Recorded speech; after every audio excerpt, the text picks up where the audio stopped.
Boa noite, irmãos. Estamos muito felizes porque estamos na casa de Deus e por isso vamos louvá-lo, não é verdade? Vamos cantar o hino 197.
Vamos cantar a seguir o hino 515.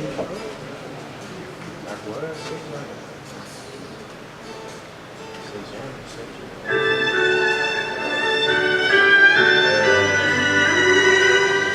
Como é ano novo,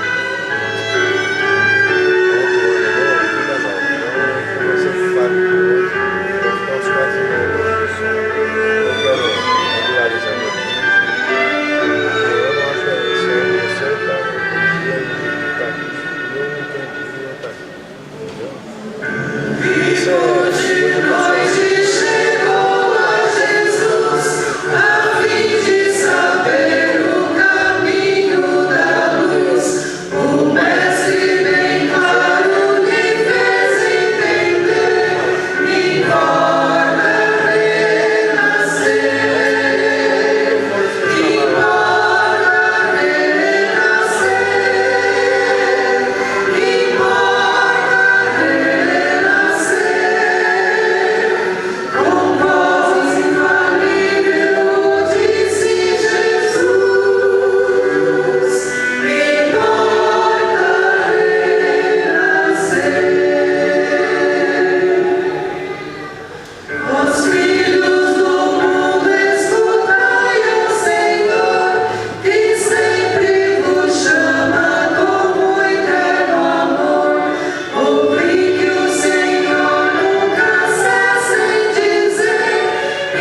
Quero cumprimentar a todos os irmãos, amigos, boa noite. Que Deus abençoe a cada um de nós ricamente, amém? E que o calor que nós estamos sentindo nos últimos dias possa ser uma expressão do poder e do fervor do Espírito Santo no nosso coração também, amém? Porque está muito quente, né? E queremos ter esse mesmo fervor também no poder do Santo Espírito. Nesta noite, para adorarmos a Deus neste culto, nós cantaremos juntos o hino 301, Crer e Observar. Vamos ficar em pé e cantar com muito entusiasmo, louvando nosso Deus. 301. Quer enfeitar, filho? Não vai fazer que nem o pregador de ontem, não.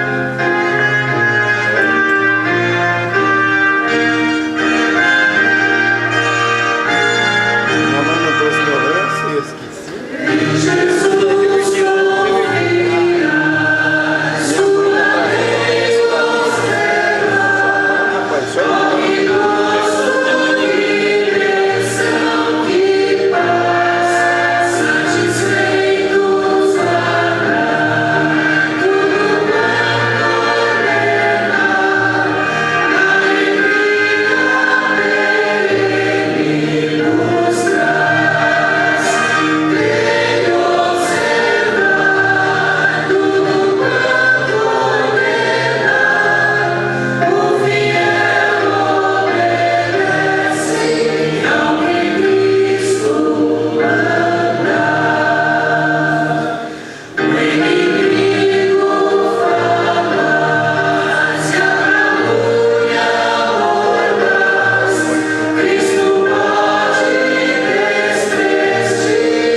Se ajoelhe para falarmos com Deus em oração.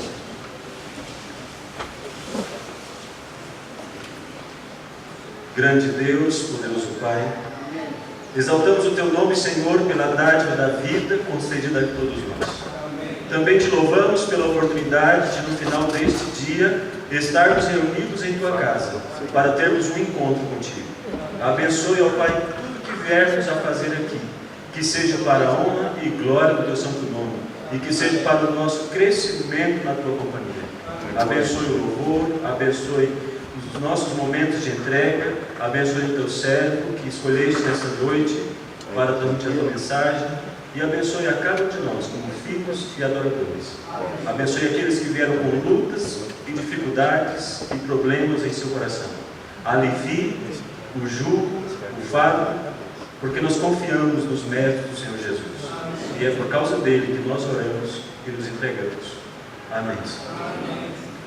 Bom, vamos aqui. Eu posso ajudar nos bastidores, mas eu tenho um propósito.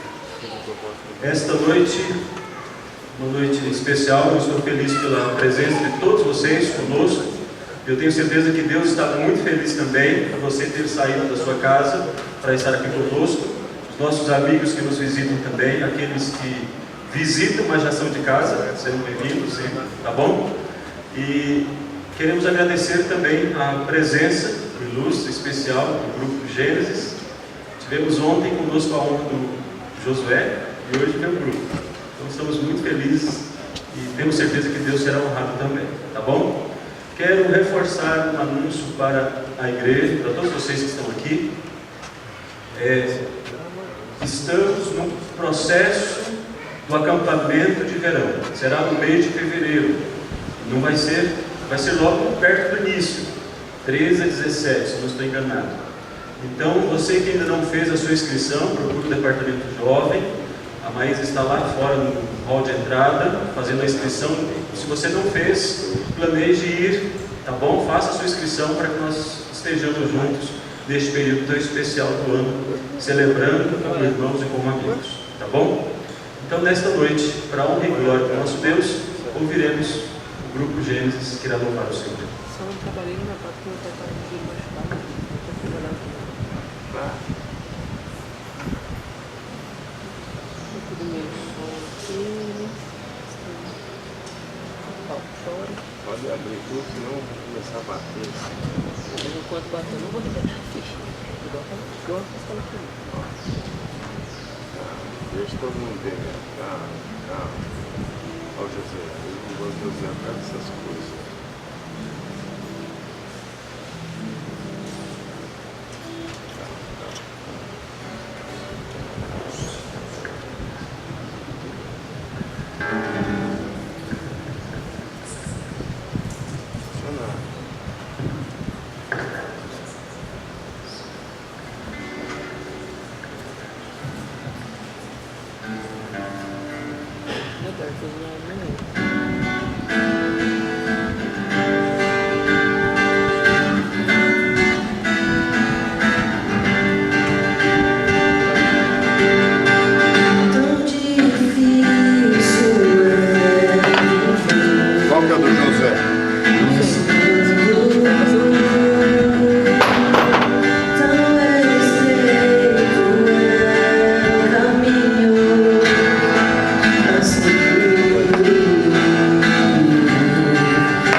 Som. Não, cara. Agora eu eu falo. Qual que é o som? 5.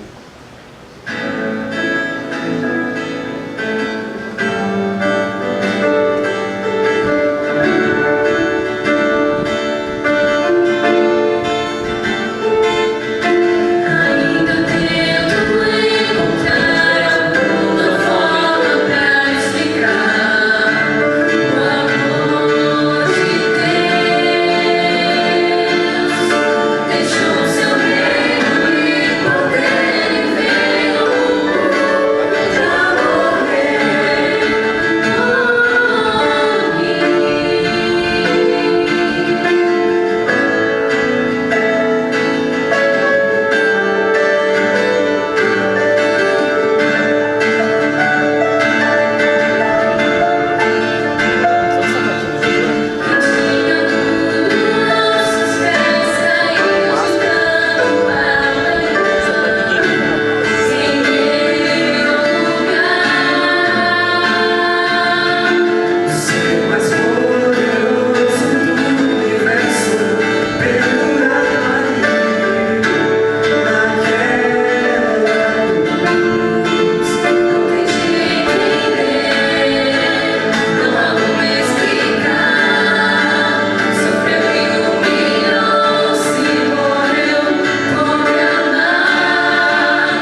câmera, só vou. Amém? Deus seja louvado pelo louvor que o grupo Gênesis apresentou ao nosso Deus e para o nosso deleite espiritual também. Ainda no final, voltarão a louvar o Senhor nosso Deus. Bom, nessa noite está aqui conosco para transmitir a palavra do nosso Deus o Robson Rangel, secretário do Ministério Pessoal e coordenador interessado da nossa igreja. Chegou faz pouco tempo para participar aqui conosco, mas já tem sido de uma grande bênção, uma grande ajuda. Então, que Deus te abençoe, Robson, e que Deus te use poderosamente nessa noite. Não, é tomada para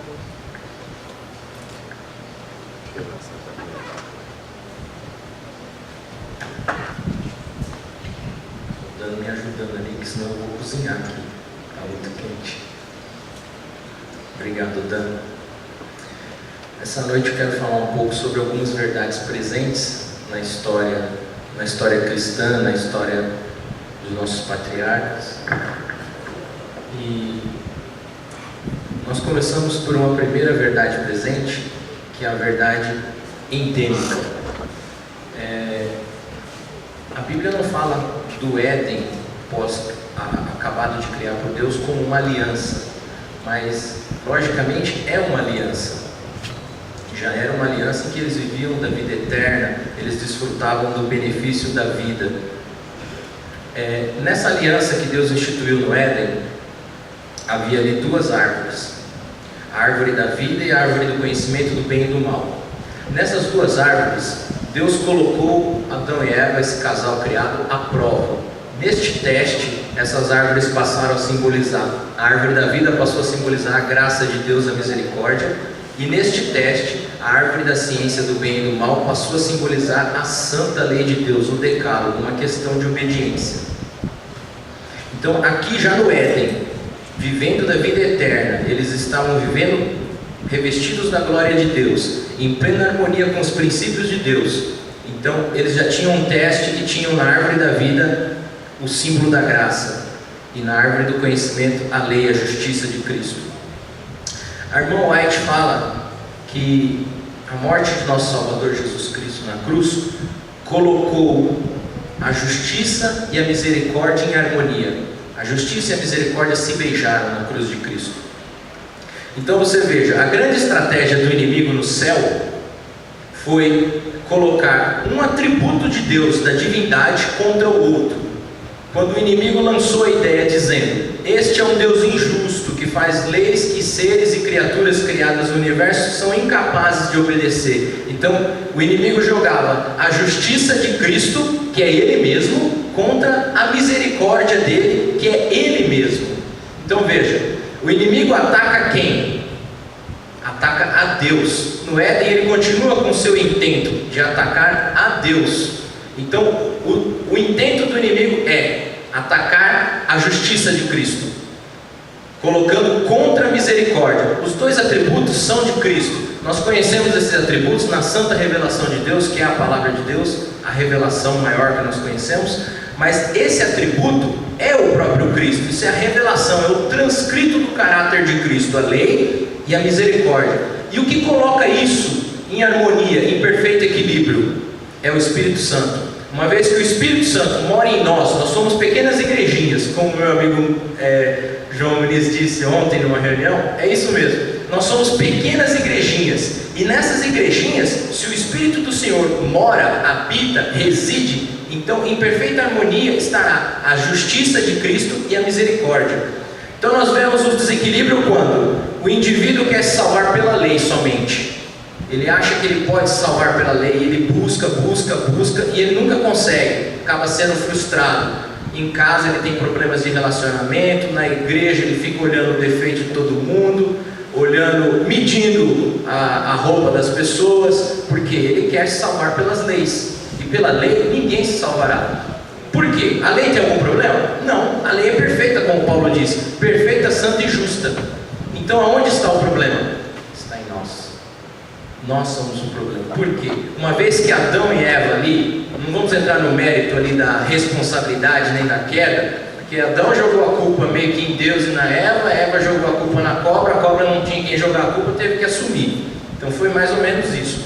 Mas caíram, tiveram que sair do Éden. Então Cristo, ele vai até eles e faz uma nova aliança, a aliança com Adão. Gênesis 3,15 mostra essa aliança. É a aliança do Cordeiro, a aliança tipológica. O Cordeiro representava Cristo, o tipo. O Cordeiro, o tipo, representava Cristo. Aquilo era um símbolo. Aquele Cordeiro passou a simbolizar Cristo. Se você ver no relato de Gênesis, quando Cristo mata ali o Cordeiro, logo Adão e Eva é vestido com vestes. Mas as vestes que Deus coloca neles é do primeiro sacrifício. Aquilo apontava para Cristo. É um tipo. A palavra aliança é berit no hebraico. Ela simboliza o quê? Uma relação legalmente vinculada com outra parte. Praticamente um contrato. É um contrato. A lei de Deus é um contrato dado para nós. É um contrato.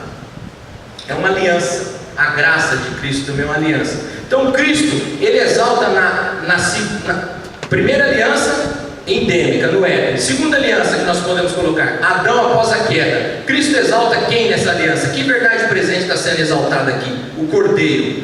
O Cordeiro está sendo exaltado. O Cordeiro morto desde a fundação do mundo. Mas num animalzinho, num tipo. Está sendo exaltado num animal, o Cordeiro. Essa é uma verdade presente. Mas nessa verdade presente, o que você está visualizando ali? Graça, misericórdia. Porque a lei diz o seguinte: o indivíduo que peca deve morrer imediatamente. Então Cristo manifesta a graça dizendo: eu morrerei por essa pessoa, eu morrerei por ele. Então manifesta a graça. Cristo exalta o que? Um atributo dele, a graça, a misericórdia. Mas Cristo não deixa de exaltar a lei, não anula a lei por isso. Então você pode notar que em cada aliança que Deus faz e que Deus fez ao longo da Bíblia, ele exalta a lei e a graça em perfeita harmonia, mas sempre ele exalta um ponto que o povo dele está quebrando essa lei. A terceira aliança que nós notamos é Noé. Noé, nós sabemos que se afastou dos seus as pessoas daquele tempo se afastaram dos seus caminhos. Então Cristo reivindica a justiça e coloca uma porta ali de salvação. Aquela arca simbolizava a graça. Aquela arca simbolizava a salvação. Então Cristo executa a justiça, mas diz: queres se salvar? Entre no barco. Queres se salvar? Entre no barco. Então nós vemos dois pontos altos. No Éden, após a queda, o paganismo nasce com Caim. Com Caim nasce o paganismo. Caim queria se salvar pelas obras, levou lá ofertas, Deus não aceitou. Você conhece a história. E após o dilúvio, o paganismo nasce na Torre de Babel. E posteriormente com Nimrod, que funda a Babilônia. Nimrod é o fundador da Babilônia. Está lá no relato de Gênesis. Talvez você conheça, se você não viu, terá a oportunidade de ver. Está no relato de Gênesis. Nimrod é o fundador da Babilônia. A quarta aliança que nós temos é a aliança abraânica. Que ponto, que verdade presente na aliança com Abraão Deus exalta? A fé. Ele é considerado o pai da fé. E Deus faz aliança com ele de terras, descendência e bênção. Esses três pontos Deus entra em aliança com Abraão, mas ele é considerado o pai da fé. A verdade presente ali é fé. Mas o que nós encontramos ali? Encontramos também misericórdia e justiça. Porque quando nós lemos o relato, nós vemos o quê? Que Abraão creu, e isso lhe foi suficiente. Lhe foi imputado justiça. Ele foi justificado diante de Deus pela sua fé, por crer. Nós temos outra aliança, que é a aliança com Israel. A aliança do Sinai. Essa é a aliança mais conhecida. Deus tira seu povo de um período de escravidão, e no Sinai ele entrega 2 tábuas de pedra. Essas 2 tábuas simbolizando uma aliança. Ali naquele ponto, Deus estava fundando uma teocracia. Ele governando o povo de Israel. Ele como governante, como líder desta nação. Uma teocracia. Deus era o governante. Deus também ele institui ali um tabernáculo. Segundo Êxodo, está lá dizendo assim: segundo o modelo que te foi mostrado. Que isso denota que há um original. No céu há um original. Então o tabernáculo, a tenda construída por Moisés, é segundo um modelo. Vamos prestar atenção um pouco nos móveis desse tabernáculo. Do lado de fora nós temos um altar. Esse altar tem 4 chifres E esse altar simboliza a justificação, porque ali era ofertado as ofertas de manhã e da tarde. E ali também é considerado contínuo, porque é a contínua adoração que o povo exerce. E o interessante é que nesse altar a brasa, ela queimava dia e noite. A brasa queimava dia e noite. Isso é chamado de tamid, o contínuo. Tamid, contínuo. A brasa queimando dia e noite simboliza a misericórdia de Deus, a razão do povo não ser consumido.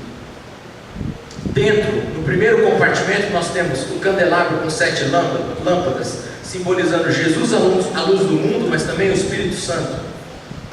Do outro lado, do lado direito, nós temos o pão, os 12 pães, simbolizando as 12 tribos, mas também os 66 livros da Bíblia, porque Jesus disse: eu sou o pão da vida. No meio nós temos o altar de incenso, de frente para o véu, simbolizando as orações do povo. Dentro da cortina nós temos a Arca da Aliança.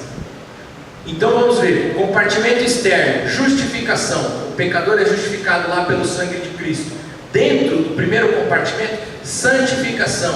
O pecador é santificado ali dentro do primeiro compartimento. Você pode imaginar a leitura da Bíblia, porque o pão está ali, a ministração, né, da palavra de Deus, santificação, oração, você pode imaginar, porque há o incenso ali dentro, e você pode imaginar o Espírito Santo também intercedendo por você. Agora, dentro do compartimento santíssimo é a glorificação. Nós queremos chegar à glorificação, nós estamos no santo, nos santificando, mas nós queremos nos glorificar, queremos chegar ao céu. E lá dentro, onde está a Arca da Aliança, nós encontramos 2 querubins, um com a asa abaixada, outro com a asa, 2 com a asa abaixada e a asa levantada. São por querubins cobridor. No meio deles, a Tchequená, a glória de Deus. Embaixo da Tchequená, nós temos embaixo da Tchequená o propiciatório, que simboliza a graça de nosso Senhor Jesus Cristo. Dentro da arca está a vara de Arão que floresceu, o maná e a lei. A lei simboliza a justiça de Cristo. O maná simboliza a provisão de Deus. Deus provém o pão aos seus filhos. E a vara de Arão simboliza a condução. Deus conduz o seu povo. Na sexta aliança nós temos a aliança davídica. Por que a aliança davídica? Logo após, o povo pediu um rei. O povo queria uma monarquia. Foi escolhido quem? Saul. Mas Deus não escolheu esse homem. Deus não pediu. E Deus não queria que fosse o povo governado por uma monarquia, por seres humanos. Porque a ideia de Deus é que fosse sempre uma teocracia. Os juízos viriam de Deus. Então os juízos passaram a vir de homens. Nós sabemos a história de Saul. Saul se apostatou e acabou se lançando numa espada. Depois veio a aliança davídica. Justiça e graça de novo. Nós vemos Davi pecando e depois Deus manifestando graça a Davi quando se arrepende de frente do profeta Natan. Depois nós vemos misericórdia com o filho dele, Salomão. E aí nós vemos um grande período de apostasia depois com Salomão e depois de Salomão. Após a morte dele, o reino se dividiu em Efraim e Judá, 2 tribos com Efraim e 10 tribos com Efraim e 2 tribos com Judá. E essas tribos se apostataram. Houve períodos bons de grande glória andando com Deus, como o caso do rei Asa, que a irmã White comenta, mas houve muitos períodos de apostasia. Logo veio o cativeiro babilônico e o povo com isso foi esquecendo a palavra de Deus, esquecendo a interpretação correta dada por Deus em todo o ensinamento didático dado no santuário. O povo foi se esquecendo desses ensinamentos, a ponto de achar que seriam salvos pela letra da lei, que é o transcrito do caráter de Deus. Embora a lei de Deus seja o próprio Cristo, esse é o transcrito que é contra nós, porque nós temos uma natureza pecaminosa. Quando nós falamos de natureza, a melhor maneira de entender isso é quando você imagina um espelho perfeito. Você consegue se ver nesse espelho, não é? Você consegue ver a sua pessoa, você consegue se ver muito bem. Mas imagine então um espelho trincado. Então essa é a nossa natureza. Nós somos hoje um espelho trincado. Essa é a nossa natureza. Nós temos uma natureza pecaminosa e carecemos de Cristo, do Espírito Santo, para mantê-la crucificada. Agora nós temos a sétima aliança, que é com Cristo e sua igreja. Cristo exalta a lei e a graça. A irmã White disse que na morte dele na cruz, a lei e a graça se beijaram, houve perfeita harmonia, porque ele colocou aquele atributo que o inimigo lançou contra em harmonia. Ele manifestou graça através do seu sangue. Ali na cruz de Cristo há a dispensação das ordenanças tipológicas, porque o verdadeiro Cordeiro morto desde a fundação do mundo se encontra com o tipo que ele estabeleceu lá em Gênesis 3,15, que era um cordeiro simbólico. Já não há mais a necessidade de matar um cordeiro, há dispensação tipológica. Não existe abolição de lei, mas existe dispensação tipológica. O povo foi dispensado da matança dos cordeiros. Agora vamos entender por que o sábado é considerado um sinal e por que o chifre pequeno odeia tanto esse dia. Se você abrir a sua Bíblia em Gênesis 20:20, você vai encontrar uma declaração. Ezequiel 20:20. É um texto clássico, você conhece.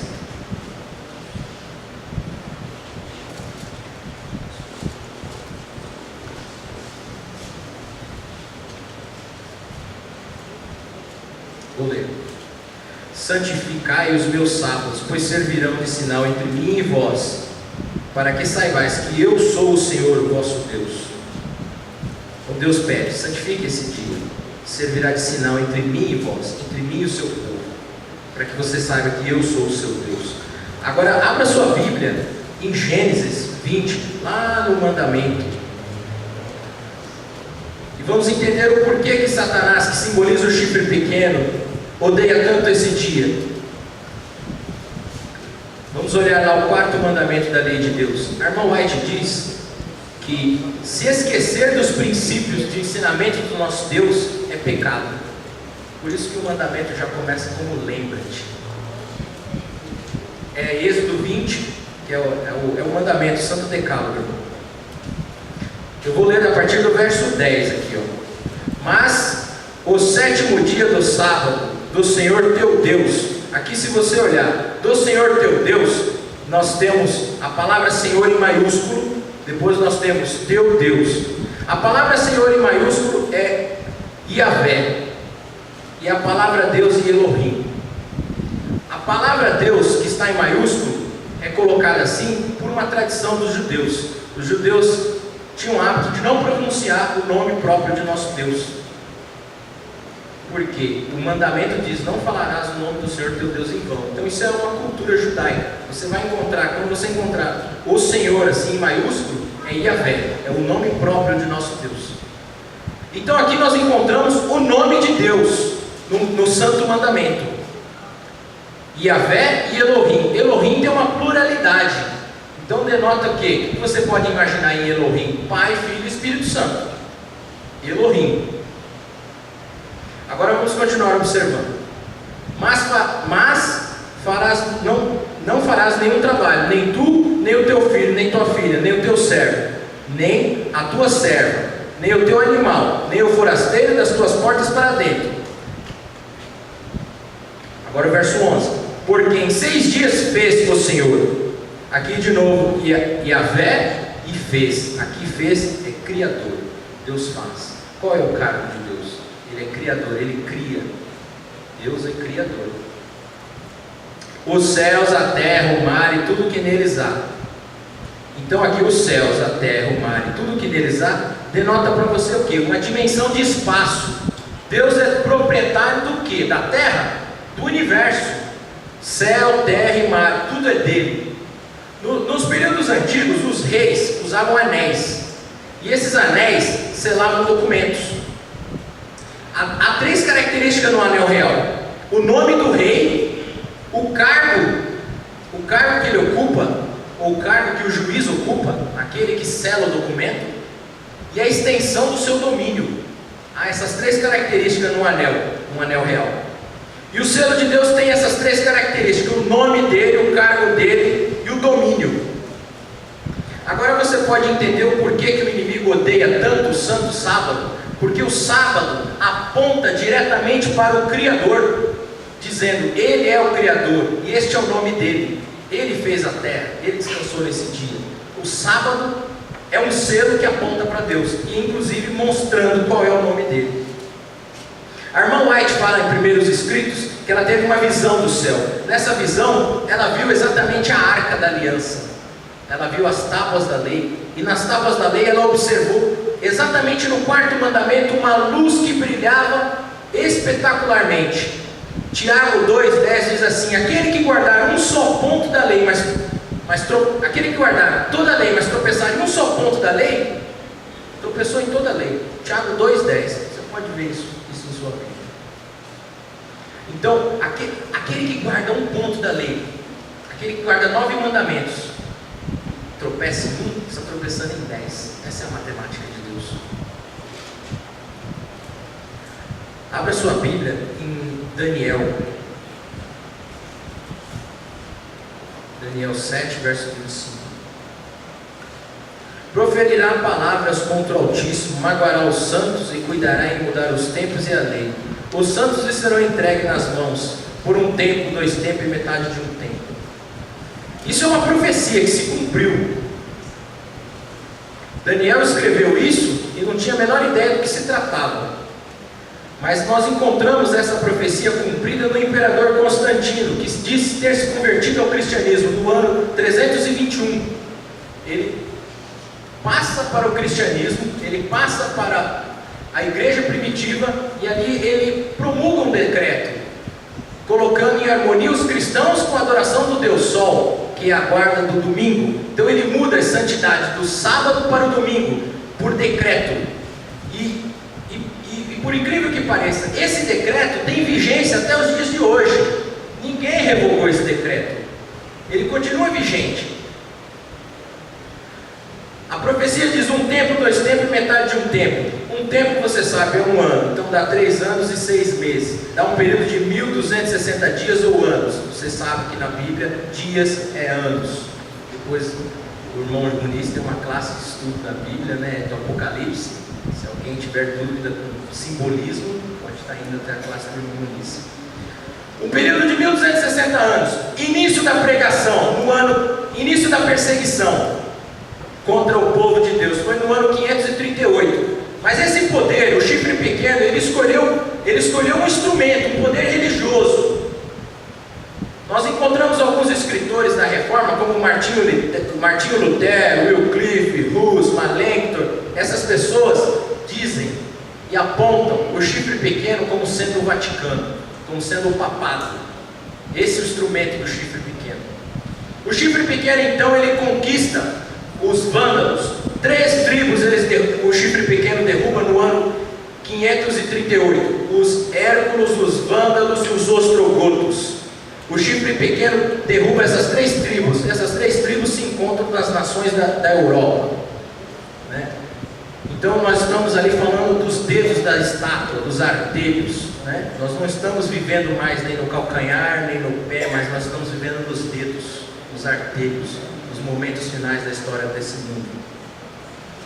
Inicia-se o período de perseguição no ano 538, que é de 1260 dias e anos. Por fim, ele termina no início do tempo do fim, que é no ano 1798. Essa data é muito importante para nós que somos cristãos. Aqui termina a perseguição.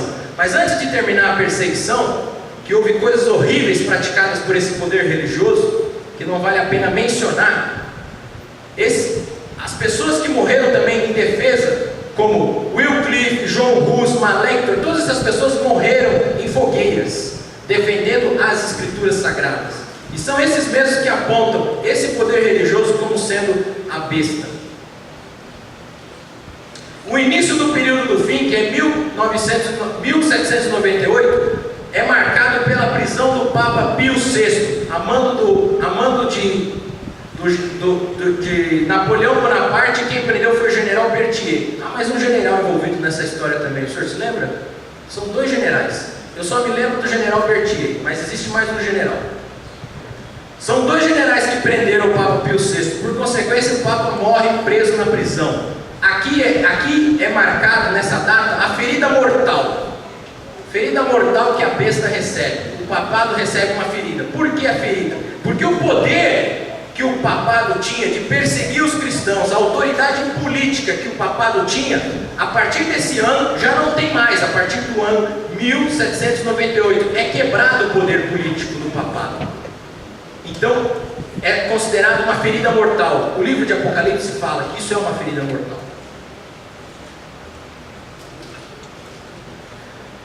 Alguns pregam que essa ferida mortal foi curada. Isso é um engano dizer que essa ferida mortal foi curada, porque se ela tivesse sido curada, todo o poder político desta besta, que é a primeira besta, já estaria restituído. Então o correto a ser dito é que esta ferida está em processo de cura. Você já imaginou quando você se machuca? O que acontece com o machucado? Ele entra em processo de cicatrização. É o que acontece com essa ferida. Ela está em processo de cicatrização, ela não está curada. Porque se ela estivesse curada, todo o poder desta besta já estaria restituído. E haverá restituição desse poder. Abra sua Bíblia no Apocalipse 14.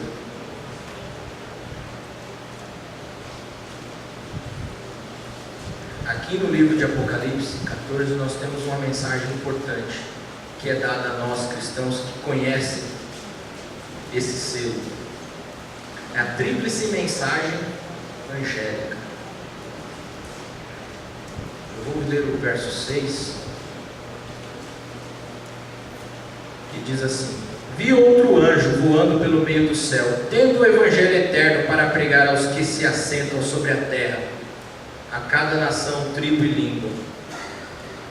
Se você observar lá embaixo, no verso 7, dizendo dizendo em grande voz: temei a Deus e dai-lhe glória, pois é chegada a hora do seu juízo, e adorai aquele que fez o céu, a terra, o mar e as fontes das águas. Olha aqui, fez, Criador, céu, terra, mar. O que isso lembra? O quarto mandamento. O que nós lemos lá no quarto mandamento? Que Cristo é Criador e que Cristo é o dono do universo. Então olha aqui no verso 7. Ele fez céu, terra e mar. Ele fez, é dele. Ele fez, ele é o Criador. Esse temer a Deus é no sentido de obediência. Não é no sentido de morra de medo. Ele está vindo, mas atenda ao chamado dele. Olhe esse chamado. A palavra aqui, vi outro anjo, é halos do grego. E essa palavra halos quer dizer que você deve pregar um evangelho do mesmo tipo. Que tipo? O mesmo evangelho que Adão pregou de boca a seus filhos, o mesmo evangelho que Davi pregou, o mesmo evangelho que os apóstolos, os profetas pregaram. Todos eles pregaram o evangelho provido da justiça de Deus e da graça. O profeta verdadeiro, sempre que traz uma mensagem de advertência que tem a ver com a lei de Deus, porque alguém está em desobediência, a lei é um espelho, mostra o caminho que o indivíduo está em desobediência. O profeta mostra o perigo, mostra a desobediência, mas ele também mostra a graça. Nós podemos lembrar do profeta Daniel, quando falou para Belsazar: Mene, Mene, Tekel, Uparsim, seu reino foi dividido, contado, dado ao Medos e aos persas. Então o profeta Daniel disse: arrependa-se, quem sabe Deus ainda pode te poupá-lo. O profeta dá uma mensagem de misericórdia, mas o indivíduo é que decide se vai aceitar ou não. Alguém que nós podemos lembrar que aceitou é Davi. Quando o profeta Natan foi de frente do rei. Ele conta uma história com medo já de ser morto. Ele conta para o rei, fala: você é o indivíduo que cometeu esse pecado. Então ele cai em prantos, ele manifesta arrependimento. Então o indivíduo é que pode escolher se quer receber a graça de Deus ou não.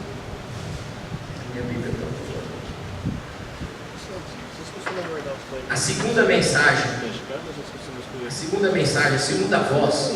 Importante lembrar que na tríplice mensagem angélica nós não temos 3 mensagens, mas nós temos uma mensagem. E nessa mensagem apresentada na tríplice mensagem angélica é só 2: justiça e misericórdia. Só é apresentado a justiça de Deus e a misericórdia. Na segunda voz, seguiu-se outro anjo, halos de novo, mesma mensagem, dizendo: caiu a grande Babilônia, que tem dado a beber a todas as nações do seu vinho, da fúria da sua prostituição. Aqui está falando dos Estados Unidos como segunda besta, a besta da terra. Mas a besta da terra, ela cai assim de repente? Não, ela vem num processo paulatino, ela vem num processo de degradação contínua. Ela não cai de repente, ela vem com o passar do tempo caindo. Hoje, se você for pesquisar, nós temos agentes da CIA e agentes do FBI trabalhando dentro do Vaticano. Então nós temos aí uma comunicação da besta, da primeira besta com a segunda besta. Eles não estão unidos ainda, mas eles já estão se relacionando. Então é gradativo. Quando vier essa queda, o que vai acontecer? Vai ser assinado um decreto? Não, vai ser posto em vigor o decreto assinado por Constantino, porque ele está em vigor, o decreto assinado por Constantino. Então o que acontece? A segunda besta oferece o seu exército à primeira besta, e a primeira besta tem poder agora, poder militar. Então, aí a primeira besta com poder militar impõe o seu poder político, e no seu poder político ela obriga as pessoas a guardar a lei que Constantino assinou em 321. Quer dizer, o decreto está assinado, está em vigor, continua valendo, mas depende de uma ampliação desse poder, que é a união dessas bestas. E nessa união dessas bestas vai acontecer algo inusitado. Você pode ver na sua Bíblia depois, Joel 2, verso 23 e verso 28 e 29. Lá Deus diz: hoje é tempo da chuva temporânea. O que é essa chuva temporânea? É a mesma que caiu para os discípulos no Pentecostes. Aquele poder que os discípulos tiveram, nós temos hoje, para a pregação do Evangelho, dessa primeira mensagem aqui. Nós temos esse poder para pregar essa primeira mensagem. Viu um anjo voando pelo meio do céu. Nós temos que levar essa mensagem, esse selo de Deus às pessoas. Nós estamos num período de liberdade. Não há um decreto ampliado para que você tenha medo. Pregue essa mensagem. Mas aí na chuva serôdia é o derramamento do Espírito Santo em plenitude de poder. Nós podemos pegar o judeu usa essa chuva porque a chuva temporânea caía nos meses de outubro e novembro. São pequenas chuvas para a lavoura. E essa chuva serôdia ela cai nos meses de março e abril, com grande intensidade, a ponto de encharcar a terra. Então, quando o Espírito Santo for derramado, quando caiu a Babilônia, o Espírito Santo será derramado para que as pessoas sejam chamadas a adorar aquele que fez o céu, a terra e o mar, e não receber na testa nem na mão o selo da besta. Então nós podemos ir e pregar esse Evangelho, porque essa é a nossa grande comissão do Evangelho. Agora nós podemos ver também essa tríplice mensagem angélica pregada lá no santuário. O que nós encontramos lá no santuário, dentro do compartimento santíssimo? No compartimento santíssimo nós encontramos a arca, a graça, que é o propiciatório. Do lado do propiciatório temos a lei cerimonial, que é o rolo da lei. Dentro, a justiça de Deus. Nós temos que pregar a justiça. Em cima é o propiciatório. Ninguém tem acesso à justiça de Deus sem passar pelo propiciatório, por conta da nossa natureza pecaminosa. O nosso grande objetivo é sermos glorificados em Cristo Jesus. Essa é a última aliança que nos falta. Essa é berite para nós. Esse é o último contrato. Sermos glorificados, vivermos os 1000 anos com Ele e voltarmos a morar aqui nessa terra restaurada. É a aliança da glorificação em Cristo Jesus, para que possamos viver com Ele. O grupo Gênesis vai cantar agora. Enquanto eles vêm aqui, pensa um pouco. Cada um de nós tem um anjo, não tem? Eu tenho um anjo. Vocês têm um anjo? Nós temos um anjo, não temos? E é interessante a gente pensar que a gente tem um anjo, porque você lembra que ele está aqui agora. E quando há reuniões como estas, ou quando há reuniões no sábado, a irmã White diz que os anjos eles sobem e descem instantaneamente, vendo a face de nosso Deus e levando as mensagens para Ele. Eles estão aqui então nesse momento subindo e descendo. Nós temos 3 livros no céu: o livro da vida, o cerimonial e o da morte. Nós podemos escolher se nós queremos estar no livro da vida ou se nós queremos estar no livro da morte. Cabe a nós escolhermos. E interessante que o relato que está nesses livros é o que nós vivemos. Então, se você deseja que o seu nome esteja inscrito no livro da vida, ou se você tem a certeza que lá está, renove o voto com ele. Esse é um apelo para todos que são adventistas e todos que não são adventistas. Entregue o seu coração ao Senhor, ficando de pé aí enquanto eles cantam. E lembre-se, o seu anjo, ele relata tudo o que acontece aqui. Tudo é relatado.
Deus e Pai eterno que está nos céus.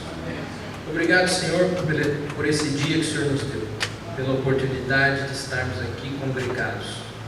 Que o Senhor implante em nós a cada dia o desejo de andar contigo e a consciência que precisamos ter de que a mensagem do selo de Deus é dada a nós como igreja, como pequenas igrejinhas. Que nós somos os restauradores de veredas e de brechas, como diz lá o profeta Isaías. E essa missão que é dada a nós, se nós não a cumprirmos, será dada às pedras que falaram. Senhor, tenha misericórdia de nós. Capacita-nos com Teu Espírito Santo, que é poderoso, que pode nos livrar do mal e nos capacitar com sabedoria para entendermos a Tua palavra e levarmos com amor as pessoas. Amém. Livra-nos do mal, em nome de nosso Salvador Jesus Cristo. Amém. Amém.